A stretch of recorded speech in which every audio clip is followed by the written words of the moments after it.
اختر اوله ورځ داسې پیل شوه چې نجونې له 3 بجو ناستې وې، میکاپونه، تیاری او خنداګانې تر ماښامه پورې ټولې ښایسته تیارې شوې. ماخوستن مو د ډاکټر لال محمد صاحب کور ته تګ وکړ. د هغوی مېرمن راته داسې خوندوره ډوډۍ جوړه کړې وه چې رښتیا هم د ستاینې وړ وه. ډېره با اخلاقه، مهربانه او میلمه پالنه ښه بیلګه. الله دې همیش خوشحاله لري. خدای پاک دې همیش هغوی ته ټولې کورنۍ ته خوشحالي ورکړي. واقعا ډېره هوښیاره کورنۍ ده. د هغې وروسته چې کور ته راغلو لږه موسیقي مو واورېده. فضا بیخي خوشحاله وه. سبا ته بیا پلانونه جوړ شول او بله ورځ بیا یو بل کور ته لاړو، روزینه خلجي کره.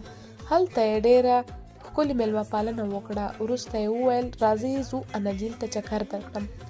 هلته مو ډېر وخت تېر کړ. داسې چې بیرته راتلو نو هغې وویل لاړ به شو رسټورانټ ته. کله چې رسټورانټ ته ولاړو هلته مو کافي وڅښله او یو څه مجلس بانډار وشو. بیا له هغه نه وروسته کورنۍ ملګرو سره پارک ته لاړو. هلته مو لوبې وکړې، ګیمونه، ډېر مو وخندل. برګر، کباب، رول، خوندور جوسونه مو اورډر کړل. شپه ناوخته شاوخوا 4 بجې کور ته راغلو. خوب مو بیخي ګډوډ شو. خو بیا هم سهار وختي پاڅېدم. د مولوي صاحب ښکلی اذان مې واورېده.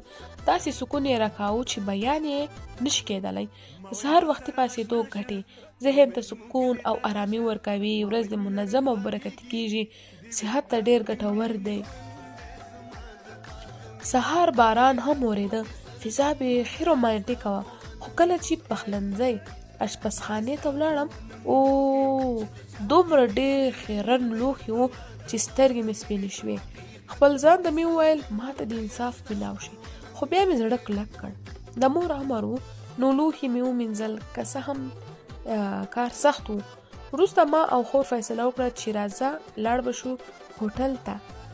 نو چې کله ولاړو هلته مو پیزا اورډر کړه.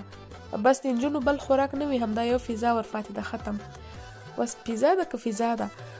ماخوستن بیا د مکتب د ملګرې واده ورغلو. ښکلی عکسونه مو واخیستل. خو هیچا نه ژړل. ما ورته وویل ناوې ته ملګرې ته چې لږ خو وژاړه. هغې وویل نه نه نه ژړم ځکه چې میک اپ خرابېږي. نو دا رقم کیسې دي، والله څوک حیرانه سي. میک اپ خو سم صحیح نجونو ته ذهني ټینشنونه ورچولي دي. واده د کنداریانو په کور کې وو، خو یوازې د یوې سندرې له امله مې زړه بیخي تنګ شو. هغه یوازې صرف او صرف یو سندرغاړی انیل بخش ختم. ما ورته وویل اتڼ وکړئ، محفل به لږ نور هم خوندور سي. خو خیر ډوډۍ وخت شو، ډوډۍ مو وخوړه.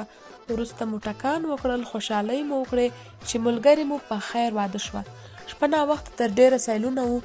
کوچني ماشومان به هر ځای پسې راتلل. ځینو به سپینه واوره شیندله. سلفیانې، کیک، ناوې او زوم او بیا هر څوک خپلو کورونو ته روان شول. موږ بیا خیښې تللي وو. هلته مو شپه وکړه، خوب مو پوره نه شو. سهار چې پاڅېدو اودس مو وکړ، چای مو څښل، خو ناڅاپه زما فشار کښته شو. ډاکټر ته لاړم. ویل یې تبه، زکام، ټوخی او د ستوني درد ټول سره یو ځای شوي. ډریپ یې راولګاو او دوایه یې راکړه.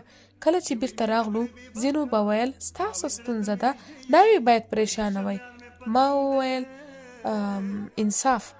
رښتیا هم د کور مشره لور که هیڅ کار هم ونه کړي بیا هم ورته وایي ډېره ستړې ده. خو موږ کوچنیان که هر څه وکړو بیا هم څوک نه ویني. خو خیر دا هم ژوند ده، برخه ده. همدا چې به وخت روان اوسي. په اخره کې بیا د مکتب ملګرې کور ته ولاړو. هغې موږ ته ډوډۍ جوړه کړې وه، خوندور منتو، هغه هم افغاني خوراکونه، منتو او اشک یې پخ کړی وو. رښتیا هم ډېر خوند یې وکړ. هلته مو ډېر ښه وخت تېر کړ. خبرې، خنداګانې او خوږې شیبې. داسې ورځ وه چې هېره به نه شي. کله چې له هغه ځایه راووتلو بیا ایسکریم خانې ته لاړو. لږ نور هم چکر او خوند مو واخیست. رښتیا هم ښه وخت ډېر ژر تېرېږي. همدا و زموږ د اختر ویلوګ، ډکې خنداګانې، ستړیاوې، ناروغۍ او خوږې خاطرې. خدای په امان. بای بای.